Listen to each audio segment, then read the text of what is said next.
So as we come together for this fifth day of the fifth week that we've been practicing together on this somewhat enforced mitigation retreat in the middle of the coronavirus pandemic, establishing yourself in a posture that embodies everything that you most care about.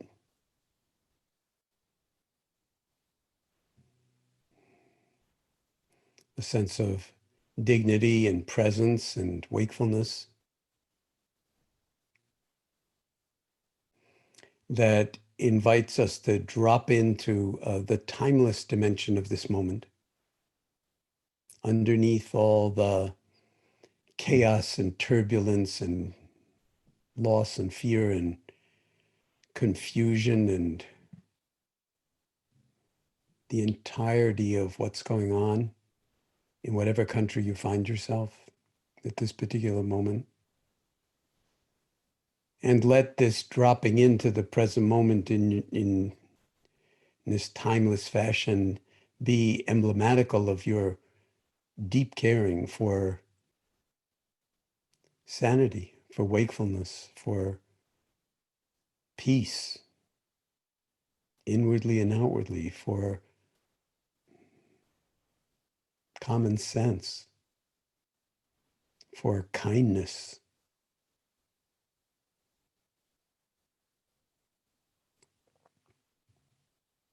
For it being possible for us to really take refuge at this time of such enormous tumult in the boundless expansiveness of our own human hearts and our own clarity and common sense that's intrinsic to us. And as we've been exploring in different ways on different days and different weeks, settling into the embrace of your own awareness, so that peace is not something that we're striving to attain, but it's here now. And wisdom and perspective on the chaos is not something we're striving to attain or hope someday to get to, but it's already here in this timeless moment. And so for now, we can really rest in being, in wakefulness, and in our intrinsic well-being.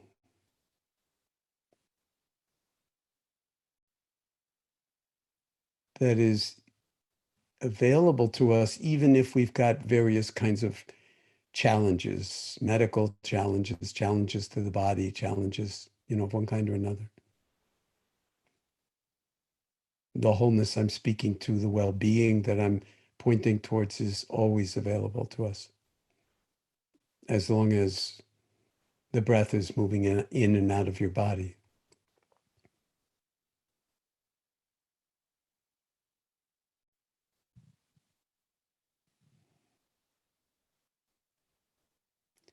And so dropping into stillness, into silence,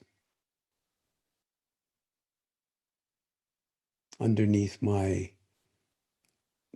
words,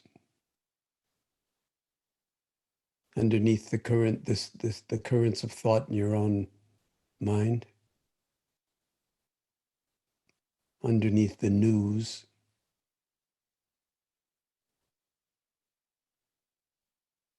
to the actuality of this moment lived right here, right now. And the fact that we're all here together, several thousand of us from all around the world, is itself emblematical of the love affair that I've been speaking of, with clarity, with wisdom, with selflessness, with compassion.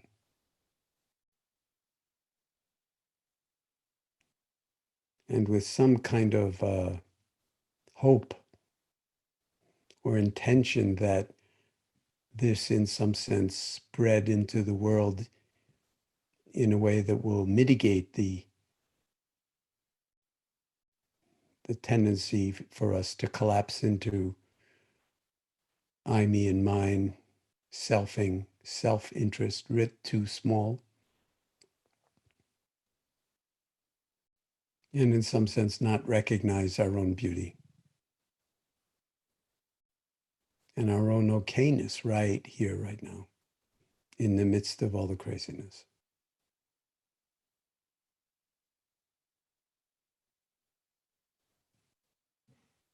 So just this moment, just this breath, just this sitting here, as Rumi put it, just this being human, just this, just this.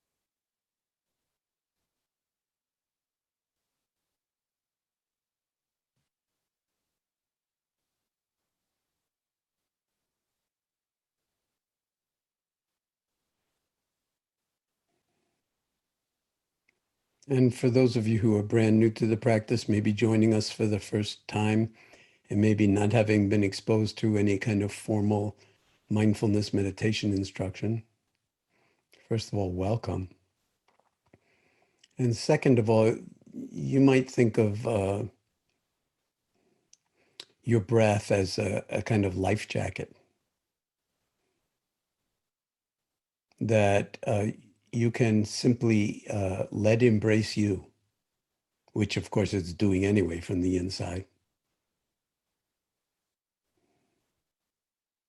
And if you kind of get lost in thought or any way at all, get a little discombobulated or impatient or anxious or whatever it is, notice whether you still are in touch with the breath, whether you can feel the breath coming in and going out someplace vividly in your body. And then just keep coming back to that, even if you feel like you're lost or you don't know what's happening and everybody else knows how to meditate, you don't know how to meditate. That's all just kind of thinking. And you can simply do yourself a favor by just, in some sense, putting on the life preserver and hanging in with the breath and let the breath hang in with you and see what your mind does and how difficult it is to even stay focused on one aspect of experience for even 2 in-breaths in a row, or maybe even 1. And it's all okay. Whatever you're experiencing is absolutely fine. It is the curriculum.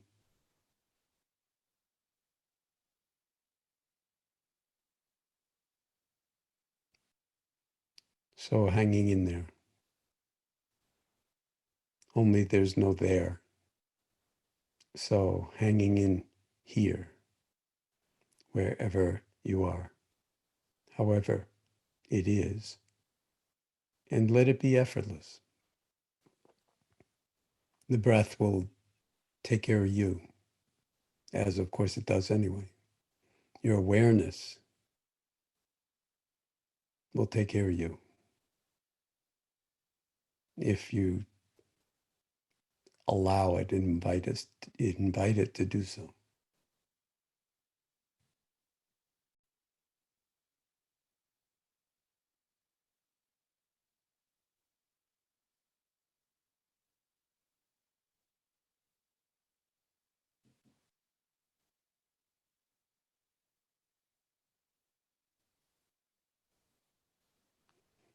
And as I've said a number of times, if the idea that you're meditating or trying to meditate becomes some kind of impediment to just being present, then toss out the idea that you're meditating altogether and just sit here,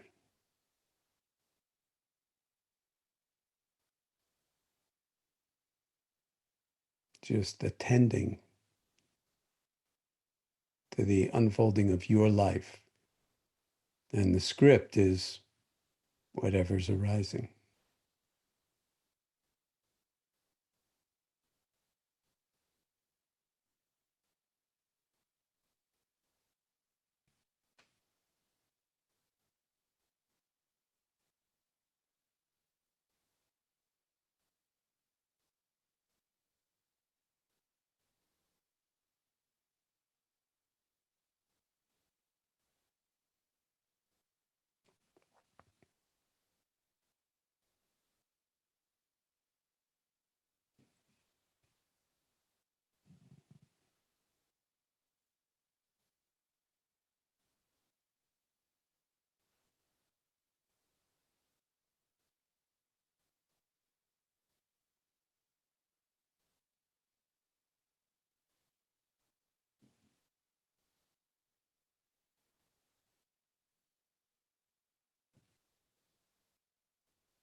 When the attention tends to be a little on the labile side or not very stable, um,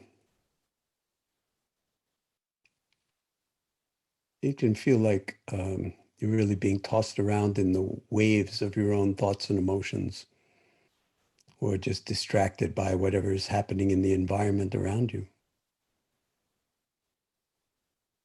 And just knowing that it's all okay. Ultimately, as soon as you're aware of it, you're back, because the invitation is to take up residency in your own awareness, not write some script. But write scripts we will, and then we can let them register in awareness, and then let them be, and then let them go.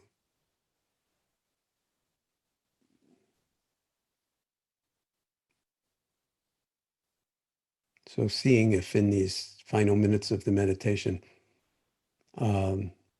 if there's any striving whatsoever, any sense of seeking something that is not already here, excuse me, available to you, some ideal or idealization around meditation or the moment.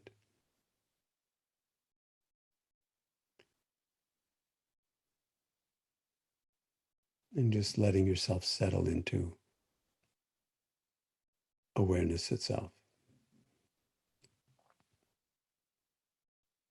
The open-hearted spaciousness of your own awareness.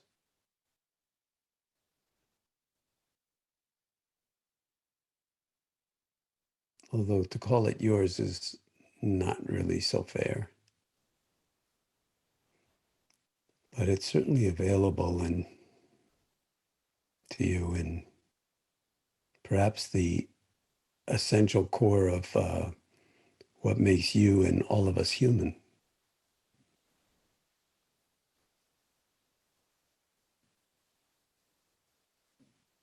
And a capacity that is absolutely essential in facing the enormity of what we are in the middle of. Not just because we're in the middle of a global pandemic, but because this is the nature of life, that it's continually changing and our expectations are continually being challenged or unmet,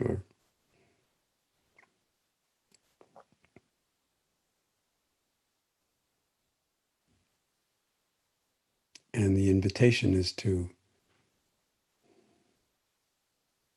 reclaim the full dimensionality of who you are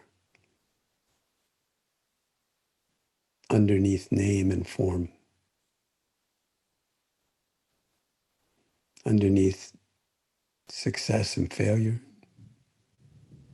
underneath liking and disliking.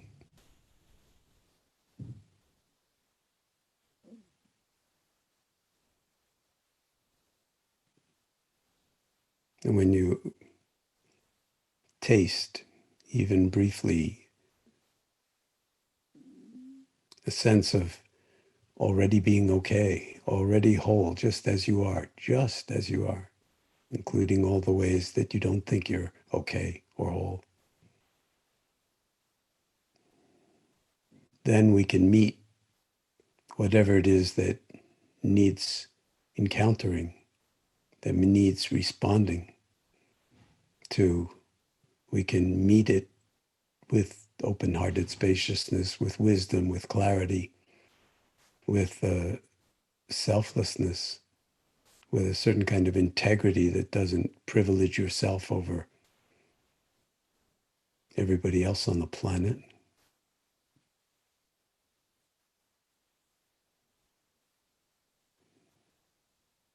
And therefore, the next moment is entirely different, because you've been willing to befriend yourself and recognize the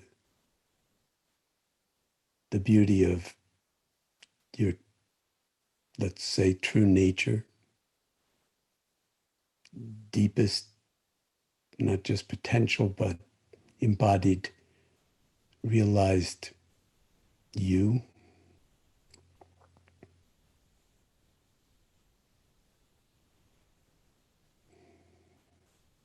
And that's like Archimedes' fulcrum. It can leverage and change everything. And what looks like it might be just some tiny, insignificant nothing turns out to potentially be just about everything.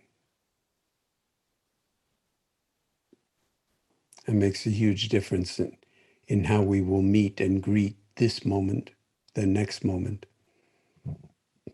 and whatever arises in the field of our own awareness.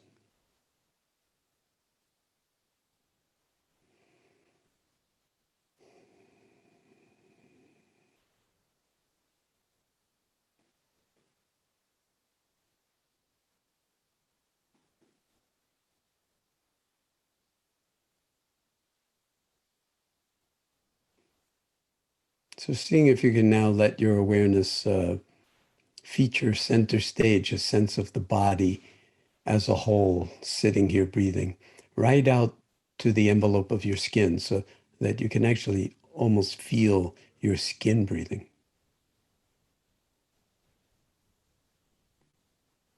Noticing once again the carriage of the body in space.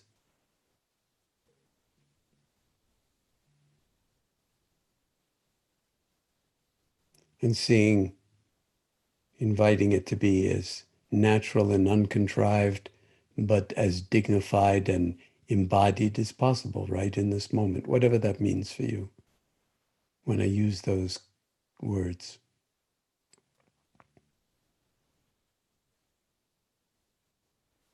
And then when you care to, allowing your eyes to open and just drinking in whatever is before you, which is obviously a screen, whether it's your computer or laptop or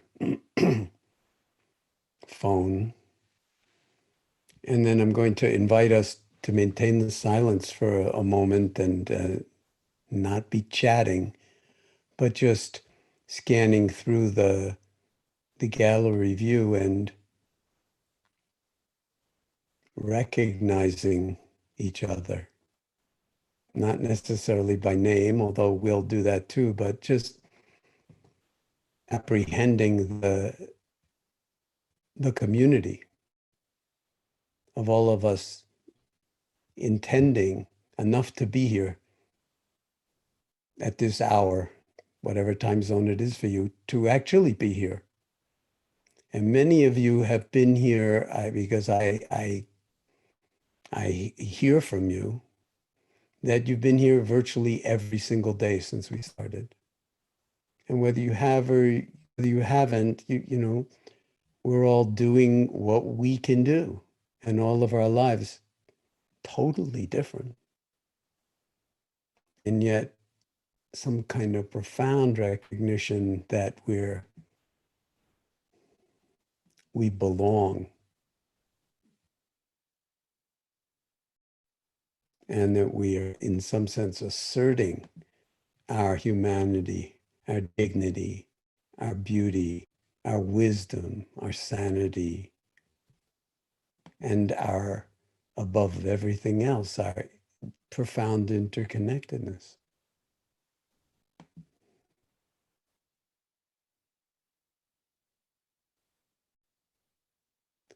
I feel like I'm getting to know many of you just by seeing your faces in this way for 5 weeks. It's very cool.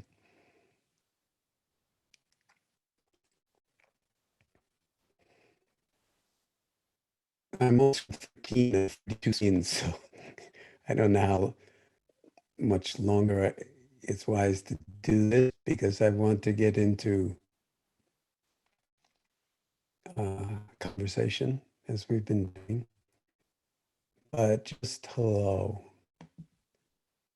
And thank you for being you and for joining us and helping us figure out who us is or what us is and why we're here.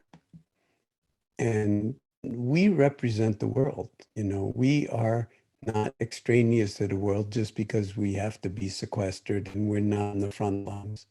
We are the past, the present, and the future of humanity as much as anything else that's going on, and perhaps even more because of our willingness to value wakefulness, embodied wakefulness, and compassion, and in some sense affirm or believe or decide that it's non-trivial and absolutely essential to healing and healing our world and healing our lives and healing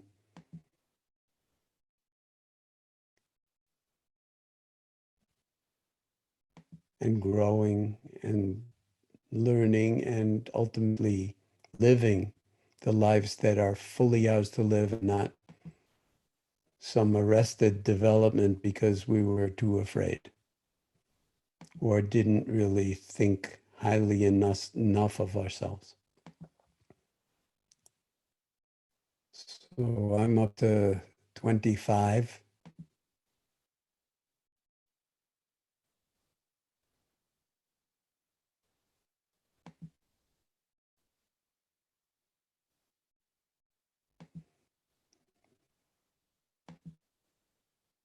I assume you're doing this, looking through these if you can.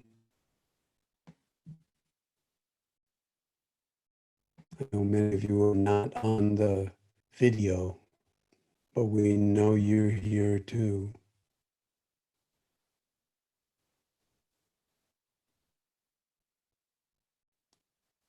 I'm seeing friends from all over the world.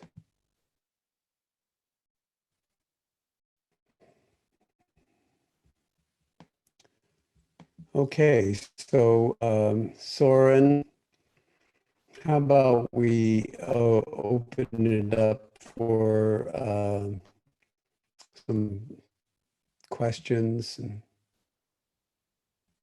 I'll try to respond to them as best I can. I want to remind you all that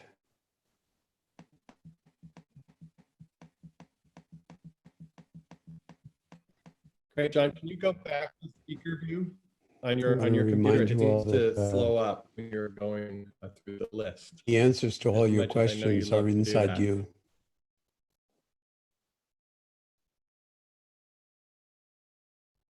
Oh, things slowed. I'm slowing down the whole community. Hey, Jon. Am I slowing down the whole community by doing that? I don't know. You're slowing down on my side. Other people are laughing and too, so if you go back to okay, speaker maybe view, we can't do that. Maybe everybody doing it, doing everything. Okay, so apologies for encouraging you to really mess up the technology by scrolling through all these screens. Maybe we won't do that anymore, but I tell you, it's one of the most moving parts of this hour for me is to just see you. I mean, if we were all in a room together, we would look around the room and we would see each other. So anyway, Soren, shall we start in with some questions? That sounds great. Thanks, Jon. Sophia, at last, I don't know how long your name has been up, but you are, let's see. Thank you very, very much, Soren and Jon. For many years, you were a guy in a book or a voice in a CD or a good reference in an MBSR class, but now you're real in many ways. Thank you for sitting us in your lap, and thank you for all the giants who are sitting on the shoulders, like you said in your book. My question, I had to write it down many times. Where are you calling from? Sorry? I'm calling from San Diego. San Diego. Originally Chile. from... Chile? Sorry? Santiago, Chile? San Diego, California. Oh, San Diego. Okay. But yes, you're right. My accent is Latino, and I am from Colombia, South Okay. America. Okay. So in my question has a few doors, but in the spirit of your question of who's breathing the drop of water in the ocean and the ocean in the drop of water, and that recognition underneath the idea of like and dislike, and from many of us coming to the land of freedom, which is the United States, and for sure we, or at least I feel safer here, coming from a country that we encourage, and we have to deal with the war on drugs, and the guerrilla, and the corruption, and the violence, and many, many things that are really sad. And in respecting all the suffering and recognizing all the suffering in me, I would like to ask you about liberation. Liberation, talking perhaps from the ego perspective, from that idea of me, my suffering, my background, my country, my parents, my pain, that identification with all of that, that is not allowing us, I spoke for myself, to be free, to not attain a state of moksha or liberation or satori, but to liberate ourselves from that ego. Is that liberation? Would you explain that, please, if you can? It's hard to explain it to your head because your head will do what you just did, which is use all these words that, are thoughts. And what is really being pointed to is something that's beyond thinking. Okay, so in the Heart Sutra, for instance, it says form is emptiness and emptiness is form. That which is form is emptiness, that which is emptiness form. And the same is true for feelings, perceptions, impulses, consciousness. Okay, and then it goes into this whole litany of no eyes, no ears, no nose, no tongue. It is pointing to some other element of being that's intrinsic to us, a form of intelligence that's already here. It's not something that you attain. And it's not a special state. It's more like a hidden dimension. Okay. I have some vague idea of what life might be like in Colombia. And I have a lot of friends who are from Colombia, who are doing great work there with mindfulness in Colombia. But whether it's Colombia, whether it's the United States, whether it's China, whether it's Russia, there's the kind of the actuality of the culture and all of the belief systems that people need to co-create, that are needed to co-create the belief in Russia or the United States or Colombia or anything like that. It's actually a fiction. As I said, from space, you don't see a line between Russia and China or between Canada and the United States. Okay, so we've created this elaborate structure of meaning about who you are and who you belong to and what your past was and what your future is. And all of it, when you boil it right down, is thinking. Okay, so you're not going to liberate yourself by more thinking. We're getting some answer from some very clever person that's going to give you the answer, and then all of a sudden, you're going to get it. You're going to really get it. That you can't get it. There's nothing to get. So in the diamonds, let's see, how does this go? Hui Neng, the sixth Zen patriarch in the Chinese Chan tradition, it is said when he was a young boy, he was a rice pounder in the kitchen of a monastery in China in the 6th century, AD in China.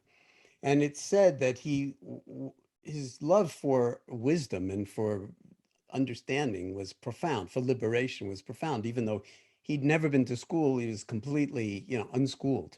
uneducated. He's walking by a window one day and he hears a monk chanting from the Diamond Sutra, and only one line he hears. He hears one line: develop a mind that clings to nothing. And it's said, of course, I wasn't there and it's a big story and maybe he never even existed, but to develop, what does it mean to develop a mind that clings to nothing? That doesn't mean get as stupid as you can by not thinking. But the operative verb is to cling, to self-identify. And the Buddha also said that all of his 45 years of teachings could be encapsulated in one sentence.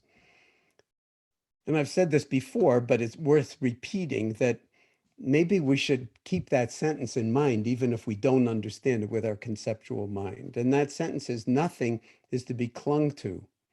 Again, the verb to cling, develop a mind that clings to nothing. So nothing is to be clung to as I, me, or mine. Yes. So what is being pointed to here is that awareness is a hidden dimension. You already have it. So there's no place to go, nothing to do, and no special something to attain, because the you that's longing for you is already you. So that's why the meditation practice, when you cultivate it in a formal way on a regular basis, and then let it become your default mode in everyday life, so that life itself becomes the meditation practice, you don't even need to be concerned about liberation. Liberation may be moment by moment by moment. You know, the less you contract around clinging to, I like this, I don't like that. In the moment that you don't do it, that's a moment of liberation. You don't need to make a big thing about it or, you know, sort of post it on Twitter. It's just a moment of liberation. And then, of course, the next moment you could be back in the prison of your own self-creation. The full catastrophe of what's going on now in the human condition in general is kind of conspiring to make us contract in fear. Okay?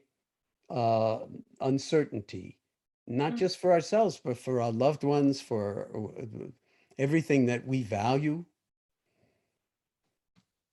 And so to a first approximation, if you are in some sense already awake and already your true nature is wholeness, then what if you actually turn the tables on it, did a little mental Aikido, and just as a first approximation, assume that maybe you're already awake. And the reason you don't recognize it, or we don't recognize it, is because we're getting in our own way with thinking. But as soon as you see that the thinking is getting in your own way, you don't have to be caught up in the thought stream. You can let the thought stream just do itself, and you're the knower. So that's why I sometimes emphasize, be the knowing that awareness already is. But also that's not complete, because you also have to be the not knowing and the knowing that you don't know. And I know that sounds a little too crazy or Zen or whatever, but that's the finger pointing towards an experience where if you want liberation, the you that's wanting the liberation is not recognizing the you that's already liberated in this timeless moment. So that's a kind of yoga of recognition, a yoga of, and you know, in the Tibetan tradition, they talk about undistracted, unfabricated non-meditation. Non-meditation. That's in some sense why I've been saying, if you think you're meditating and that's kind of forcing you to fabricate some kind of experience, some kind of good meditative experience, then you're creating problems for yourself. So whatever works for you in terms of reminding yourself that you're already whole, and your eyes, even the Buddha, if he were here right now, could not improve on what your eyes are doing in this moment, what your nose is doing, what your tongue is doing, what your fingers and hands are doing, what your heart is doing. You're pretty good in this moment. maybe there's nothing missing, including wakefulness, except that it's obscured by the clouds of your own tumultuous mind. Welcome to the club. We're all wired up that way. Yeah. But that doesn't mean that we can't experience the spaciousness of awareness even when it's cloudy. Okay, it's a different way of knowing. I hope that answers your question at least enough to keep you practicing for the next 30 or 40 years. Thank you, Jon, very, very much. And God bless you. I want to add to my question a little note. Some of us, we have lost our jobs, and or I will say our jobs are waiting for us. Some of us are doing a lot of karma yoga from home, offering classes, meditation, and so on. And I would like to ask you and Soren if we could at least contribute with $1 or 50 cents or something for this time and energy and beautiful sangha that you guys are putting together. That's very beautiful, but it's not at all necessary. We are doing this out of love, and the only way you can, in some sense, I'll use the word repay. I don't like to even use that terminology, but I'm using it, you'll see why in a minute, is to pay it forward. In other words, give money to people who have food insecurity, who are waiting on those long lines to get food for their family because 30 million people lost their job in 4 weeks. Okay. A lot of people on this call have money. We need to be, to whatever degree your heart is moved to do it, pay it forward. And we don't pay it forward by taking people who are out of, who don't have a home or out of work and telling them they should be mindful. They should be meditating, then everything would be okay. That's insane. No, what they need at the moment is food security. They need housing security. They need justice. They need to be recognized as humans. And believe me, the bureaucracy often doesn't, especially when it's not, constructed to be able to hand out trillions of dollars in a matter of weeks. So, that's the only way that's the love affair. It's like, it's love in all different forms, including financial support where it's really needed. And I thank you for the offer, but I think I speak for Soren and myself that we're good at the moment, and much appreciated. On the other hand, meditation centers also are really hemorrhaging because nobody can go there. So even in spite of being online, they're losing, huge amounts of revenue, and no business can survive forever in that kind of circumstance. So it's hard to know exactly how to let our generosity move in the world that will help us over this hump, especially since we don't know how long the hump will last. But I really trust that we're doing everything we can to make that happen. And I'll just mention once again, my friend Shelley Tagilsky, who has been on a number of times here, who developed this thing called the Pandemic of Love. So you can check that out. And it's a way that if you do have resources, anybody who has resources can connect up with someone who doesn't directly and help them out over this terrible period of time where families, like, all of a sudden are like out of livelihood. And then meditation is not what they need. What they need is money, and they need not empathy or pity, but they need compassion in action. And sometimes that looks like money with no strings attached. Thank you, Jon, very much. And God bless you and all your family, and including this family that you have helped to create through your wisdom and yes, love. I'll second that emotion. Thank you. All right, so Jon, we try to bring in people from different places. Bogdan, I don't know if your video is going to be good enough for your audio, but let's see if we can try this. Hello, can you hear? Can you hear us, Bogdan? Can. All right, if you can speak up a little bit, it's hard to hear you. Yes, now. Can you hear me now? Louder. A little better, Louder? but louder is better. Okay. Oh, you're a I musician. try, yeah. You can see that on the wall behind, Yeah. I guess. Okay. First of all, John, sorry. Where are you calling Thank from? And what? And yeah, Romania. Romania on the countryside. I have the like kind of a privileged places nowadays. I'm in the midst of nature, and yeah, here it really feels like a very good meditation retreat these days. So first of all, really, John, thank you a lot. Soren, thank you a lot for this retreat. It really means a lot to me, especially John. Like the first time I heard about you was like in 2010. I I found your book in Brazil in the library of a capoeira teacher. It was wherever you go, there you are, and it was really a mind opener for me by that time, like really opening up a bit my what I thought I knew about meditation, and just so it was really nice. So what I want to ask you, just like sharing some thoughts perhaps, what, and let me just think how to formulate that right. um, I have some persons around me that I really feel how much they are suffering just by being very severely attached to their own suffering, very much identifying with their suffering. And I struggle at times because I would like to help them, but I more often than not, then I find myself the kind of advice that I would like to give that is like it meets on very heavy resistance from their part. And well, I don't know if there's any answer to this.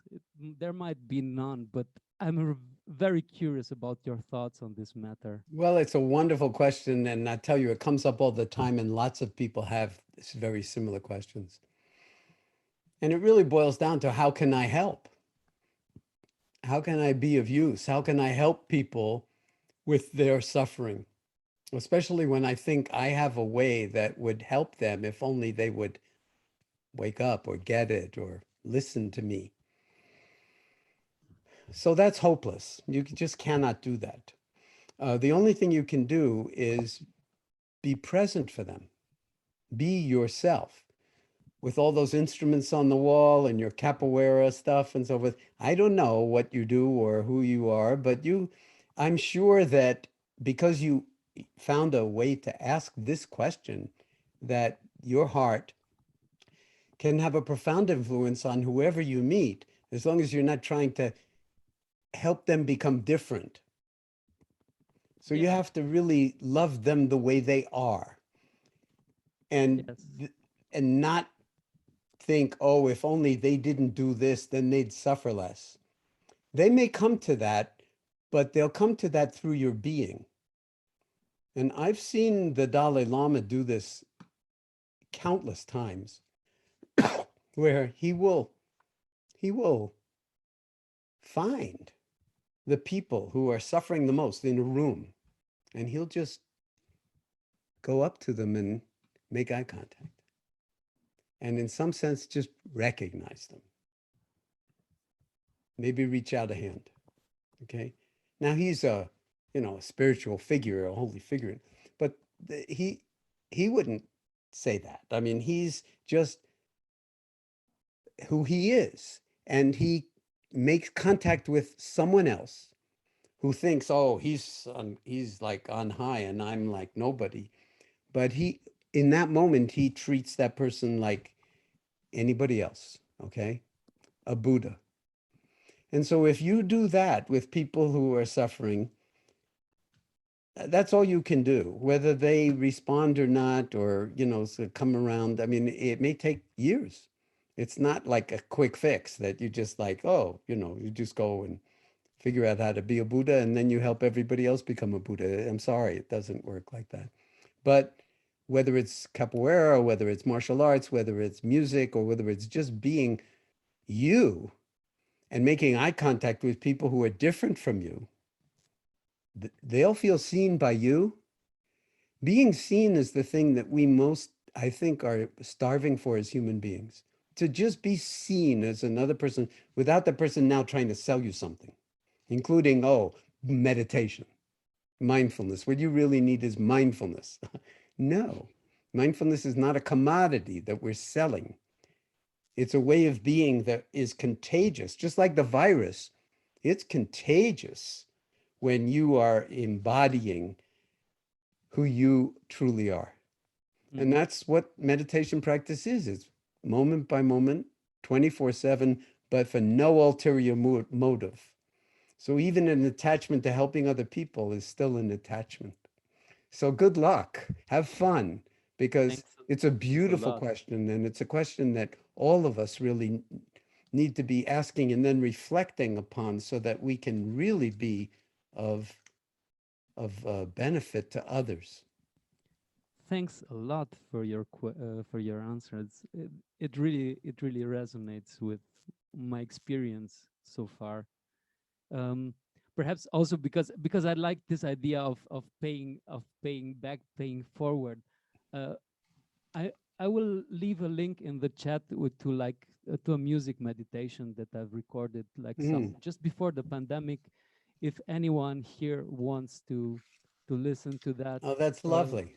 I would like to share it. This Thank is you. something that I can share, and I would really like to give you something back for what you are offering to me. And Well, thanks a lot. just your being here and having gotten, to ask your question in front of all of us is a gift. I mean, it really is a gift. So you may not think that it's much or that you haven't really given back, but by stepping forward, you've given back. I mean, it's hard to understand that in words, but I certainly feel it. And then I'm pretty sure everybody else on this, in this community is feeling it right in this moment. So thank you. Thank you. I think we have time for one more, at least. Hi. Hi, are you Linda? Yes. Sorry, I was muted talking to you. Oh, where are you? Sorry, Linda Kane. I'm from Buffalo, New York. Okay. And I'm actually asking a question on behalf of so many of the clients I work with. I'm a mental health counselor and a mindfulness practitioner. And it's not only for them, but for me, something that I think a lot of my clients struggle with is having a relationship with a family member that has been really, really strained or unhealthy, and making the choice to walk away from that relationship, and I guess having the discernment to know when to walk away from something. And when it's a family member, you never really walk away from them. They're always your family. Yeah. And so I think it poses a really, really added layer of difficulty on how to do that, how to forgive.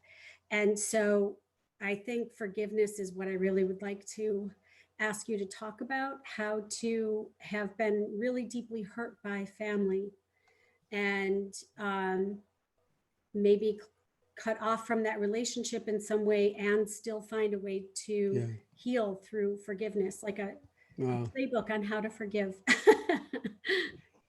Well, there are an awful lot of people out there writing about forgiveness as a practice, and it's a very powerful practice. On the other hand, we need to temper forgiveness with a kind of a deep compassion that includes for ourselves, so that while we may forgive traumas or, sort of harm of one kind or another that has been caused to us, if that's the case, that we don't forget it, because we don't want to create conditions for it to reemerge. And we carry around those scars forever. But very often what happens after trauma of one kind or another, even if it's emotional trauma in the family or any kind of trauma, is that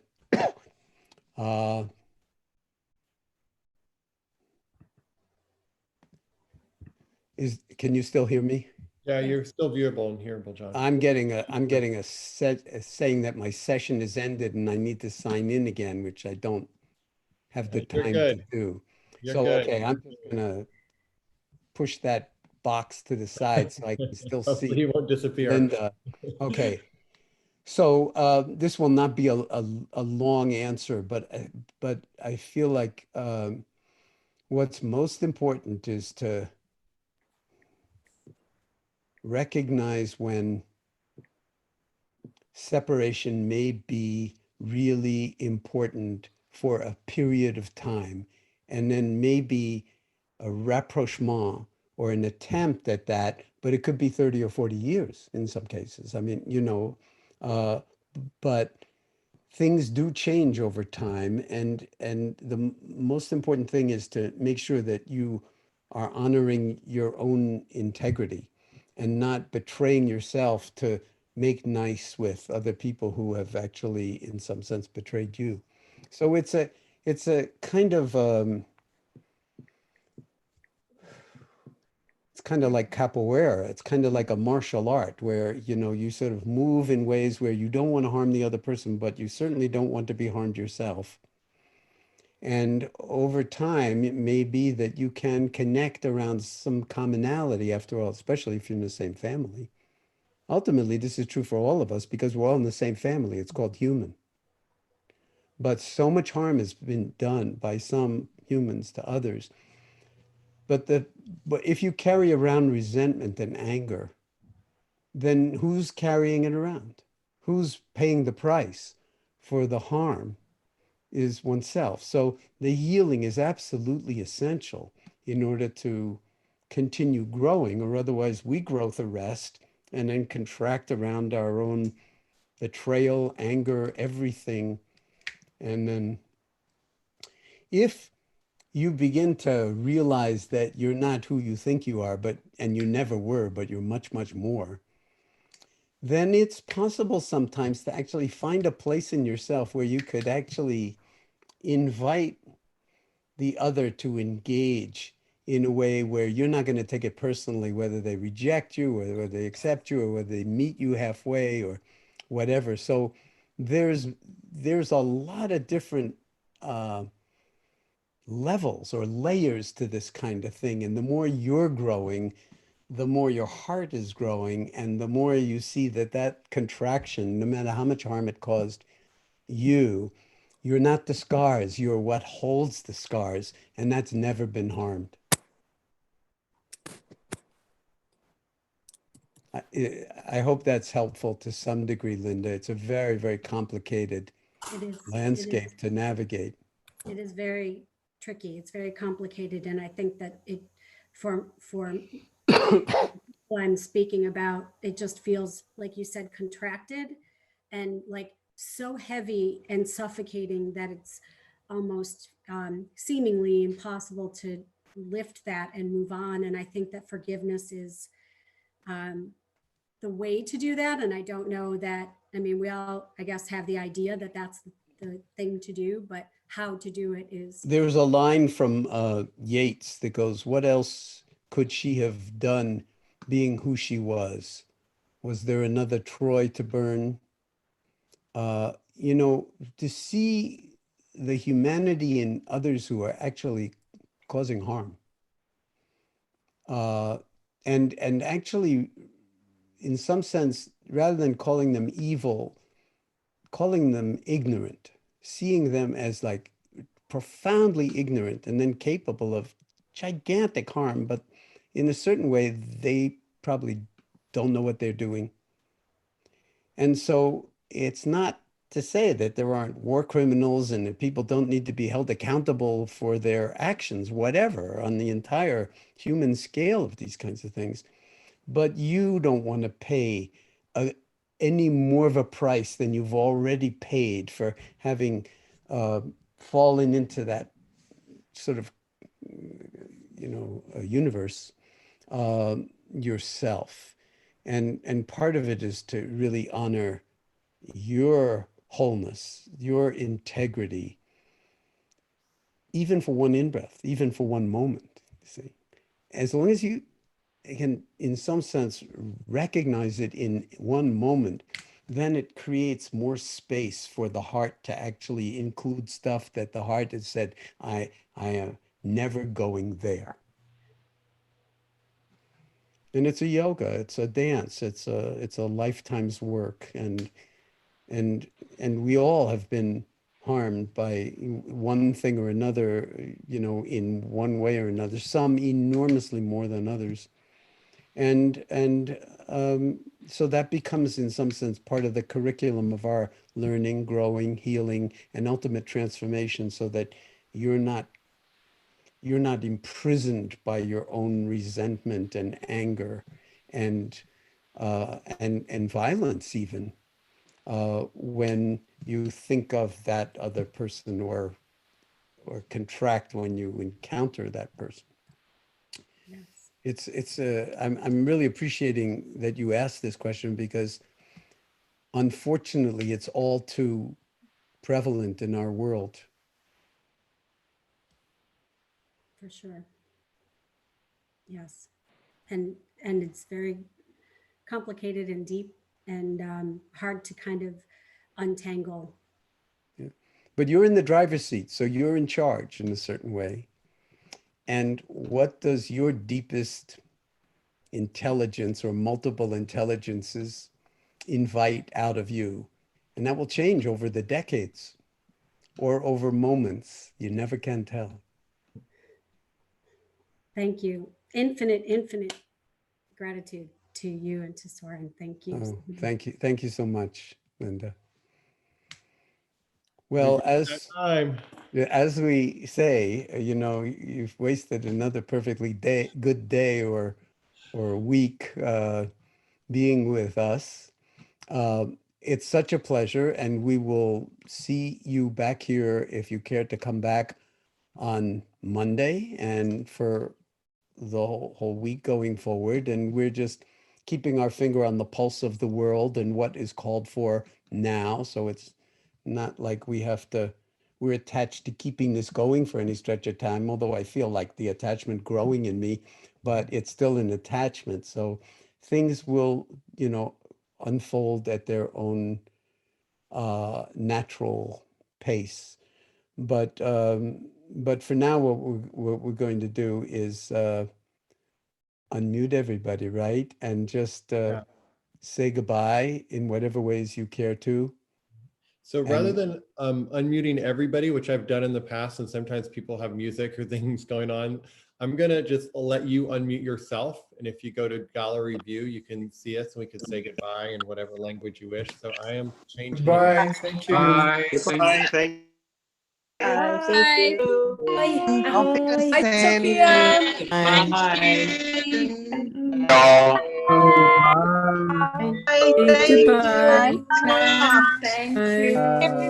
John. Have a blessed weekend. Auf Wiedersehen. Danke. Blessings, John, everyone. So much. Thank Thank you. Good night. Yeah. Very best. Everyone. Very best. Joseph Riley. Bye bye. Bye.